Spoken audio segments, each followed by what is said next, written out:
1:4 অনুপাতে নবম pay scale কার্যকর ও 100% পেনশন সুবিধাসহ 10% ইনক্রিমেন্ট চালু।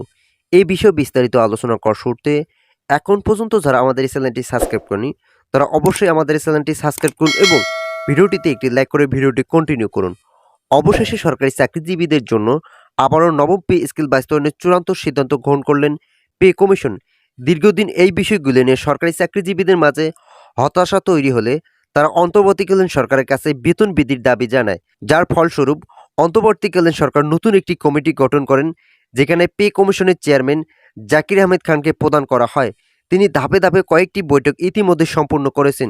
গত সপ্তাহে থেকে শুরু করে চলতি সপ্তাহের মধ্যে যতগুলো সম্মেলন করেছেন সবগুলোতে ইতিবাচক মন্তব্য প্রকাশ পেয়েছে।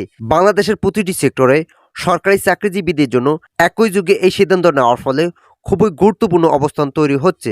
কর্মচারীরা তাদের দাবিগুলো পে কমিশনের নিকট উপস্থাপন করেন, যার ফলস্বরূপ সেই দিকগুলো পর্যালোচনার মাধ্যমে ধাপে ধাপে অতিক্রম করা হচ্ছে বলে মন্তব্য করেন পে কমিশন।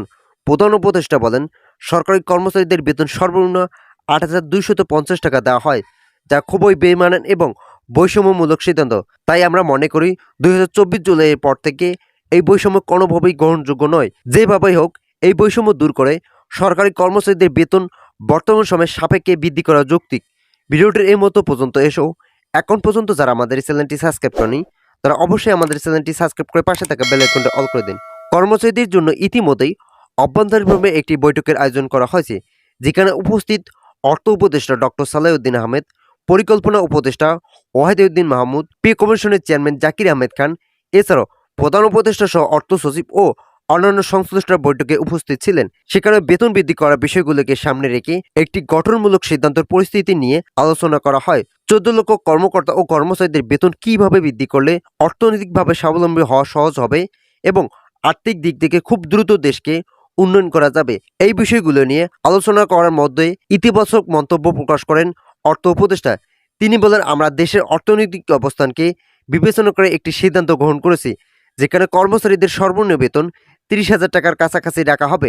একই সঙ্গে বাড়ি ভাড়া ও চিকিৎসা ভাতা সহ অন্যান্য ভাতা বৃদ্ধির প্রস্তুতি চলমান রয়েছে। দ্রুত সময়ের মধ্যে এই বিষয়গুলো নিয়ে ইতিমধ্যে যৌক্তিক আলোচনা শুরু হয়েছে। কর্মচারী ফোরামের সদস্যদের সিদ্ধান্তকেই সামনে রেখে সকল বিষয়বস্তু বাস্তবায়ন করা হচ্ছে। ভিডিওটির এই মুহূর্ত পর্যন্ত এসেও এখন পর্যন্ত যারা আমাদের চ্যানেলটি সাবস্ক্রাইব করেনি তারা দয়া করে চ্যানেলটি সাবস্ক্রাইব করে পাশে থাকা বেল আইকনটি অল করে দিন। সরকারি কর্মচারী ফোরামের সদস্যরা ইতিমধ্যে জানিয়েছেন যে সরকারি কর্মচারীদের বেতন কমপক্ষে 35,000 টাকা রাখতে হবে।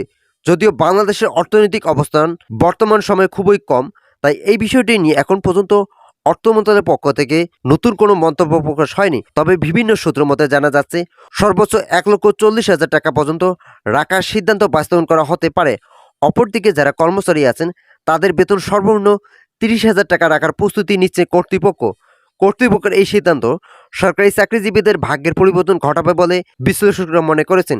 এছাড়াও যারা পে কমিশনের সঙ্গে কাজ করেছেন তারা বলেছেন যে খুব দ্রুত সময়ের মধ্যে একটি গেজেট প্রকাশ হবে। এখানে সরকারি কর্মচারী ও কর্মকর্তাদের বেতন বৃদ্ধির পাশাপাশি পেনশন সুবিধাকে বৃদ্ধি করার সিদ্ধান্ত নিয়েছেন কর্তৃপক্ষ।